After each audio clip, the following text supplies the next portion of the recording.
नमस्कार। American supreme court ने 1803 के एक बड़े ही फेमस जजमेंट मैरबरी वर्सेस मेडिसन में एक बात कही थी। उन्होंने कहा कि जब कभी एक नए राजनीतिक छवि, संस्था या संविधान की स्थापना होती है तो उसके आते साथ ही वो सारे पूर्व में विद्यमान कानून जो इस नए सिस्टम के साथ इनकंसिस्टेंट हैं वो अपने आप ही विस्थापित हो जाते हैं। भारत के संविधान में भाग 3 में फंडामेंटल राइट्स या मौलिक अधिकारों को दिया गया, पर यह सुनिश्चित भी किया गया कि यदि इस देश में संसद या राज्य की विधानसभाएं कोई भी ऐसा कानून बनाती हैं जो मौलिक अधिकारों के खिलाफ जाता है या मौलिक अधिकारों का हनन करता है तो ऐसे कानूनों को अपने आप ही असंवैधानिक माना जाएगा। और सिर्फ यही नहीं, लेकिन भारत के संविधान के शुरुआत होते ही पूर्व में विद्यमान वो सारे कानून जो किसी भी प्रकार से भाग 3 या मौलिक अधिकारों का हनन करते हैं उन्हें भी गैर संवैधानिक माना जाएगा और नल एंड वॉइड मतलब अमान्य माना जाएगा। तो आइए इस संक्षिप्त से वीडियो में समझने की कोशिश करते हैं कि क्यों है अनुच्छेद 13 भारत के संविधानों के सारे अनुच्छेदों में से सबसे महत्वपूर्ण अनुच्छेद और क्या कहता है ये। देखिए, अनुच्छेद 13 जो है वो भारत के संविधान में ये बात को सुनिश्चित करता है कि मौलिक अधिकारों का किसी भी प्रकार से हनन ना किया जाए। क्या कहता है अनुच्छेद 13? हमेशा की तरह जल्दी से पढ़ देती हूं अंग्रेजी और हिंदी में और फिर समझाऊंगी इसके पीछे की कहानी। आर्टिकल 13 या अनुच्छेद ये कहता है कि लॉज इनकंसिस्टेंट विद और in derogation of the fundamental rights, मतलब वो सारे कानून जो किसी भी प्रकार से इनकंसिस्टेंट है किसके? फंडामेंटल राइट्स के। फंडामेंटल राइट्स मतलब मौलिक अधिकार जो भाग 3 में दिए गए हैं। आर्टिकल 14 से लेके आर्टिकल 35 में ये दिए गए हैं और अगले आने वाले वीडियो में हम एक एक करके इन सारे मौलिक अधिकारों को समझने की कोशिश करेंगे। तो आर्टिकल 13 4 सब क्लॉजेस में डिवाइडेड है। आर्टिकल 13(1) ये कहता है कि all laws in force in the territory of India immediately before the commencement of this constitution, insofar as they are inconsistent with the provisions of this part, meaning part 3, shall to the extent of such inconsistency be void। मतलब क्या कि इस संविधान के प्रारंभ में जो कोई भी कानून है यदि वो भाग 3 के उपबंधों या कानूनों से असंगत हैं, इनकंसिस्टेंट हैं, तो उन कानूनों को अमान्य माना जाएगा, मतलब नल एंड वॉइड माना जाएगा। देखिए, फॉर एग्जाम्पल 1930 का एक कानून था, एजुकेशन एक्ट, जिसमें कहा गया था कि कुछ बच्चे जो एक पर्टिकुलर कास्ट से आते हैं उन्हें एजुकेशन का अधिकार नहीं मिलेगा। लेकिन हम सब जानते हैं कि भारत के संविधान के आर्टिकल 15 या अनुच्छेद 15 में ये कहा गया है कि संविधान आने के बाद इस देश में जाति पर, धर्म के नाम पर लोगों के बीच में किसी प्रकार से जो है वो डिस्क्रिमिनेशन या भेदभाव नहीं किया जा सकता। तो एजुकेशन एक्ट 1930 का आर्टिकल 13(1) के आने के बाद अपने आप ही गैर कानूनी हो जाता है, असंवैधानिक हो जाता है। आर्टिकल 13(2) क्या कहता है, जल्दी से जान लेते हैं। The state shall not make any law which takes away or abridges the rights conferred by this part under any law made in contravention of this clause, and if it does so, it shall to the extent of contravention be void। मतलब article 13(1) उन कानूनों की बात करता है जो संविधान के पहले प्रचलन में थे। संविधान के आने के बाद यदि वो भाग 3 या मौलिक अधिकारों से इनकंसिस्टेंट है तो उन्हें असंवैधानिक माना जाएगा। लेकिन आर्टिकल 13(2) कहता है कि यदि राज्य, और स्टेट की डेफिनेशन हम देख ही चुके हैं आर्टिकल 12 के अंदर, जिसे मैंने इसके पहले वाले वीडियो में आपसे साझा किया था, कि स्टेट मतलब चाहे वो संसद हो, चाहे वो राज्य लेवल पर सरकारें हो, चाहे वो लोकल लेवल पर म्युनिसिपैलिटी हो या अदर अथॉरिटीज हो, कोई भी ऐसा कानून बनाती हैं जो इस भाग मतलब पार्ट 3 में दिए गए मौलिक अधिकारों का हनन करती हैं तो उन्हें भी वॉइड माना जाएगा, अमान्य माना जाएगा। लेकिन एक शब्द है जो आर्टिकल 13(1) और 13(2) दोनों में यूज हुआ है, which is to the extent of that inconsistency, मतलब जिस हद तक उस मौलिक अधिकारों का हनन करते हैं उस हद तक उन कानूनों को गैर संवैधानिक माना जाएगा। इसका क्या मतलब होता है, एक जल्दी से आपको रूल ऑफ इंटरप्रिटेशन या डॉक्ट्रिन समझाती हूं जिसे आर्टिकल 13(1) के अंडर पढ़ा जाता है। इसे कहते हैं डॉक्ट्रिन ऑफ सेवरेबिलिटी।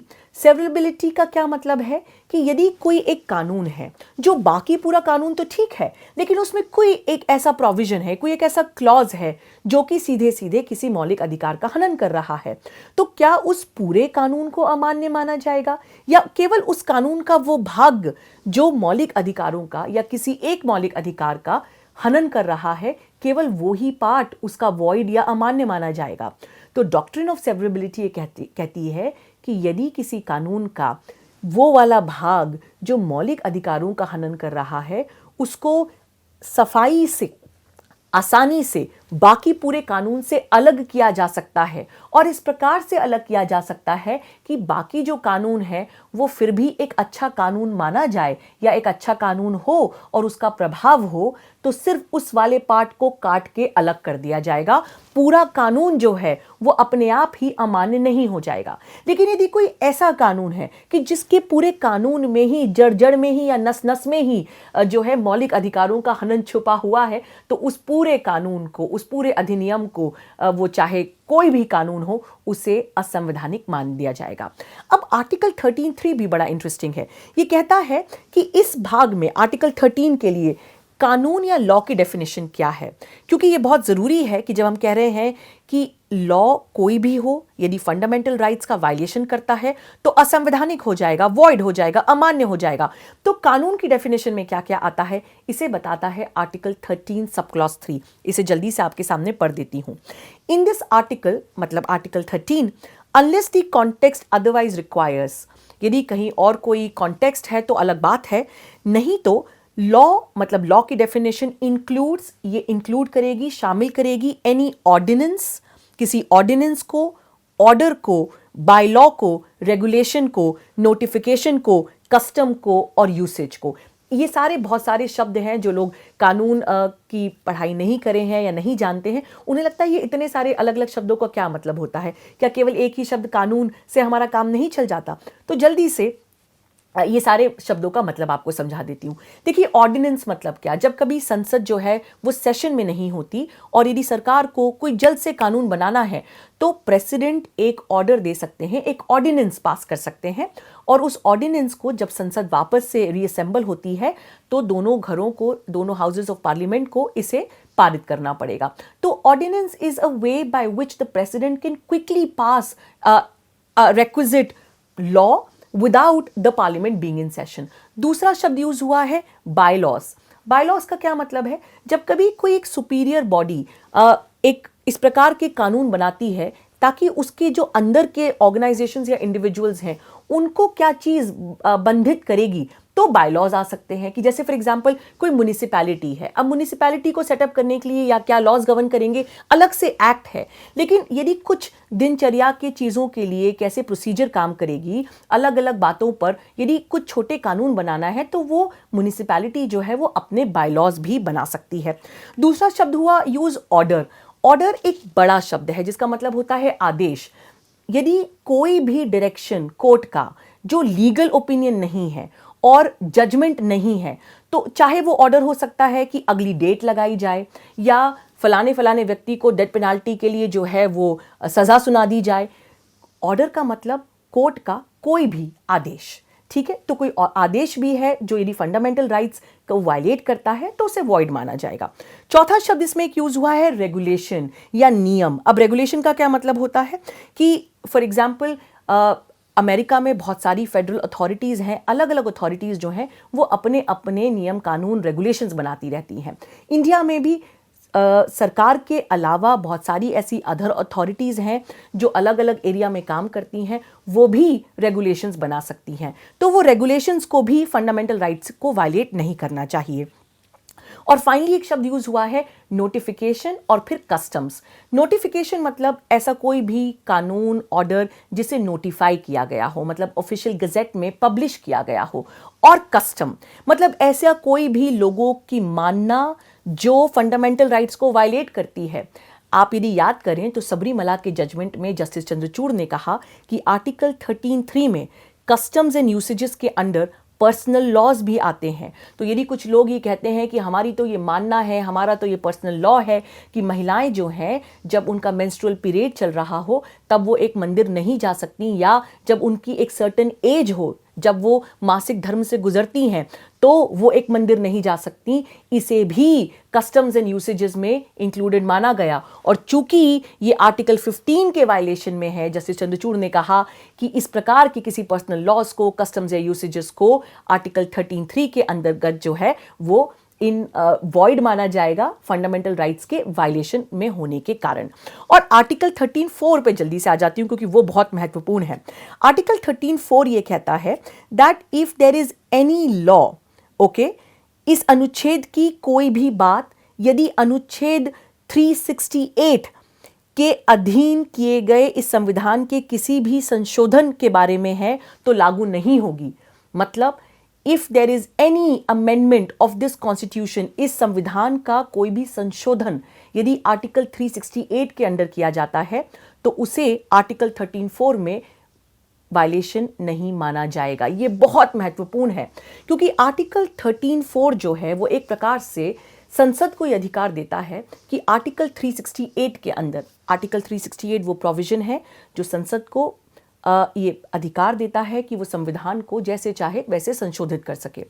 तो एक तरफ तो आर्टिकल 368 है जो कह रहा है कि संसद जैसे चाहे संविधान में नए नए अमेंडमेंट्स लेकर आ सके, और एक तरफ है आर्टिकल 13 के आर्टिकल 13 1 2 3 जो ये कहते हैं कि कोई भी ऐसा कानून नहीं होना चाहिए इस देश में जो फंडामेंटल राइट्स को वायलेट करता हो, और यदि ऐसा कोई कानून आता है तो it will be subject to judicial review, उसकी न्यायिक समीक्षा होनी चाहिए। मतलब इस देश की जो जुडिशरी है वो कह सकती है कि ये कानून को रद्द माना जाए। तो आर्टिकल 13 एक तरफ से जुडिशरी को एम्पावर करता है और आर्टिकल 368 जो है वो संसद या पार्लियामेंट को एम्पावर करता है। इन दोनों के बीच का टसल कि कौन इस देश के लोकतंत्र में ज्यादा शक्तिशाली है, उस पर एक बड़ी कहानी है जो आर्टिकल 13 के अंतर्गत दिखाई देती है। सबसे पहला जजमेंट जो इस कहानी को थोड़ा थोड़ा बयान करेगा वो था बड़ा famous judgement Shankari Prasad versus union of India 1951 का जजमेंट, जिसमें ये कहा गया कि आर्टिकल 13 के अंतर्गत ऑर्डिनरी लॉज तो इंक्लूडेड हैं, लेकिन यदि पार्लियामेंट कोई अमेंडमेंट लेकर आती है तो वो कर सकती है, उसे आर्टिकल 13 में इंक्लूडेड नहीं माना जाएगा। इस बात को बदल दिया गया, ओवरटर्न कर दिया गया Golaknath versus state of Punjab में, जहां पे ये कहा कि नहीं, यदि कोई कॉन्स्टिट्यूशनल अमेंडमेंट भी है और यदि वो पार्ट 3 फंडामेंटल राइट्स को वायलेट करता है तो आर्टिकल 13 में उसको जुडिशियल रिव्यू के तहत अमान्य घोषित किया जा सकता है। फिर आया Kesavananda Bharati versus state of Kerala, और यदि आप याद करें जैसे कि मैंने आपको पहले की वीडियो में बताया था, केशव नंदा भारती में कहा गया कि कॉन्स्टिट्यूशनल अमेंडमेंट भी इंक्लूडेड हैं, लेकिन संसद जो चाहे वो कॉन्स्टिट्यूशनल अमेंडमेंट कर सकती है, लेकिन बेसिक स्ट्रक्चर संविधान का नहीं बदलना चाहिए। मतलब अमेंडमेंट संसद चाहे वैसे कर सकती है, लेकिन यदि वो कोई ऐसा अमेंडमेंट करती है कि जिससे बेसिक स्ट्रक्चर ऑफ संविधान ही बदल जाता है, सेक्युलरिज्म वर्ड ही गायब हो जाता है, तो उसे जुडिशियल रिव्यू के अंतर्गत जो है वो अमान्य ठहरा दिया जाएगा। अब जब केशव नंदा भारती का जजमेंट आया तो उसके बाद संसद से रहा नहीं गया और संसद ने लेकर आया 42nd अमेंडमेंट, और उन्होंने ये कहा कि हम आर्टिकल 368 में ही अमेंडमेंट कर देते हैं, और अब हम ये कहते हैं कि हम जो कोई भी अमेंडमेंट करेंगे उसे जजेस जुडिशियल रिव्यू के अंतर्गत अमान्य घोषित नहीं कर सकते। एक प्रकार से ईगो टसल दिखाई दिया जुडिशरी और संसद के बीच में। लेकिन फिर मामला गया सुप्रीम कोर्ट के पास, और मिनर्वा मिल्स के जजमेंट में जो है फिर से एक बार Minerva Mills versus union of India में एक बार फिर से सुप्रीम कोर्ट ने कहा कि आप अमेंडमेंट तो कर सकते हैं, संविधान में संशोधन तो ला सकते हैं, लेकिन आप जुडिशियल रिव्यू और न्यायिक समीक्षा को हटा नहीं सकते। क्यों? क्योंकि केशव नंदा भारती को ध्यान में रखते हुए जुडिशियल रिव्यू या न्यायिक समीक्षा जो है वो भारत के संविधान का बेसिक स्ट्रक्चर है, इसे बदला नहीं जा सकता। तो इस संक्षिप्त से वीडियो में मैं कोशिश करती हूँ, आशा भी करती हूँ कि आपको समझ आया होगा कि अनुच्छेद 13 क्यों बहुत महत्वपूर्ण है। अनुच्छेद 13 ही है जो पूरे संविधान के भाग 3 मौलिक अधिकारों को, फंडामेंटल राइट्स को बचाए हुए है। और हम चाहे जितना निराश हो जाएं, ये बात भूलना गलत होगा कि भारत में आर्टिकल 13 के अंतर्गत हमारे देश की जो जुडिशरी है उसी के पास ये अधिकार है कि संविधान में सरकारें मेजॉरिटी के साथ जो पावर में आती हैं वो अपना मनचाहा संविधान में बदलाव नहीं ला सकें। अगले वीडियो में मैं आपके साथ साझा करूंगी आर्टिकल 14 जो देता है इस देश के नागरिकों को बराबरी का अधिकार, राइट टू इक्वालिटी। आपको ये वीडियो कैसे लग रहे हैं और क्या आपकी सोच है, क्या मेरी बात आप तक पहुंच पा रही है, क्या आपके सवाल हैं, ज़रूर मुझे बताइएगा कमेंट बॉक्स में। देखने के लिए बहुत बहुत धन्यवाद। मैं अधिवक्ता अवनी बंसल। द वायर के और वीडियोस देखने के लिए सब्सक्राइब करें और बेल आइकन पर क्लिक करें। स्वतंत्र पत्रकारिता की आर्थिक मदद करने के लिए डिस्क्रिप्शन में दिए गए लिंक पर जाएं और अपनी राशि चुनें।